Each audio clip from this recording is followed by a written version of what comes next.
বন্ধুরা, আমরা আছি সুন্দরবনের মরাপশুর নদীতে, আর আপনাদেরকে নিয়ে যাচ্ছি সুন্দরবনের দুবলার চরে। দুবলার চর বাংলাদেশের অংশের সুন্দরবনের দক্ষিণে, কটকার দক্ষিণ পশ্চিমে এবং হিরন পয়েন্টের দক্ষিণ পূর্বে অবস্থিত একটি দ্বীপ বা চর। আপনি যখনই এই দুবলার চরে নামবেন, আপনাকে কিন্তু ট্রলারে করে দুবলার চরে যেতে হবে। অর্থাৎ আমরা লঞ্চে করে যখন গিয়েছি, লঞ্চ থেকে আমরা ট্রলারে করে মূলত দুবলার চরে নেমেছি। দুবলার চরে আপনি যখন নামবেন, তখন চরের মধ্য দিয়ে যখন আপনি হাঁটবেন, তখন আপনার চোখে পড়বে অসংখ্য জেলিফিশ, যেগুলো জোয়ারের সময় এসে এখানে আটকা পড়েছে। এছাড়াও আপনি এখানে অনেকগুলো ট্রলার দেখতে পাবেন, যেগুলো চরে আটকা পড়েছে আর অপেক্ষা করছে জোয়ারের জন্য। দুবলার চরের মোট আয়তন হচ্ছে 81 বর্গ মাইল। দুবলার চর মূলত জেলে গ্রাম নামে পরিচিত। এখানে মাছ ধরার সঙ্গে চলে শুটকি বানানোর কাজ। বর্ষা মৌসুমে ইলিশ শিকারের পর বহু জেলে 4 মাসের জন্য সুদূর কক্সবাজার, চট্টগ্রাম, বাগেরহাট, ফিরোজপুর, খুলনা, সাতক্ষীরা থেকে এখানে এসে সাময়িক বসতি করেন। এখানে এসেই তারা ব্যস্ত হয়ে পড়েন শুটকি বানাতে। এখানকার শুটকি সারা বাংলাদেশে ছড়িয়ে পড়ে। দুবলার চরের আরেকটা বৈশিষ্ট্য হচ্ছে এটি হিন্দু ধর্মাবলম্বী মানুষের কাছে খুবই গুরুত্বপূর্ণ একটি স্থান।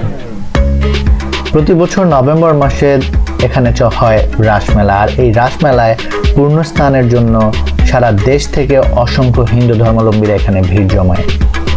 আর এই রাসমেলা চলে আসছে প্রায় 200 বছর ধরে, এবং এই সময়টাতে অর্থাৎ রাসমেলার সময়টাতে দুবলার চর এত বেশি ব্যস্ত হয়ে পড়ে এবং এখানে ভিড় জমায় বিভিন্ন ধর্মাবলম্বীরা এবং দেশি বিদেশি অনেক পর্যটক। যাওয়ার উপায়, আপনি যদি দুবলার চরে যেতে চান, দুবলার চরের সৌন্দর্য উপভোগ করতে চান, তবে মংলা পোর্টে। মংলা পোর্ট থেকে আপনি ট্রলারে বা লঞ্চে করে দুবলার চরে যেতে পারেন, আর এক্ষেত্রে আপনার সময় লাগবে 6 থেকে 7 ঘন্টা। এছাড়াও খুলনা শহর থেকে লঞ্চ ভাড়া করে আপনি সেখানে যেতে পারেন। দুবলার চরে যে পশু পাখি রয়েছে তার মধ্যে লালবুক মাছরাঙা, মদনটাক পাখি এবং রয়েছে হরিণের বিচরণ। আপনারা যারা প্রাকৃতিক সৌন্দর্য দেখে মুগ্ধ হতে চান, প্রকৃতির মাঝে সময় কাটাতে চান, এক পাশে সমুদ্র, অন্য পাশে সুন্দরবন, এরকম দৃশ্য দেখতে চান, তাদের জন্য দুবলার চর সবচেয়ে চমৎকার স্থান হবে। সবচেয়ে বেশি কোন শুটকি হয়? বেশি লোটটা হয় বেশি। আর কি শুটকি হয় মেনলি? লটকি, খয়রা, ছুরি মাছ, এগুলো বেশি হয়। বন্ধুরা, আমি রাজীব।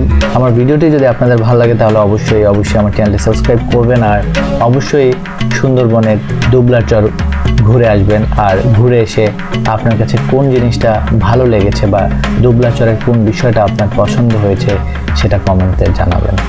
সবাই ভালো থাকবেন। আজকে পর্যন্তই।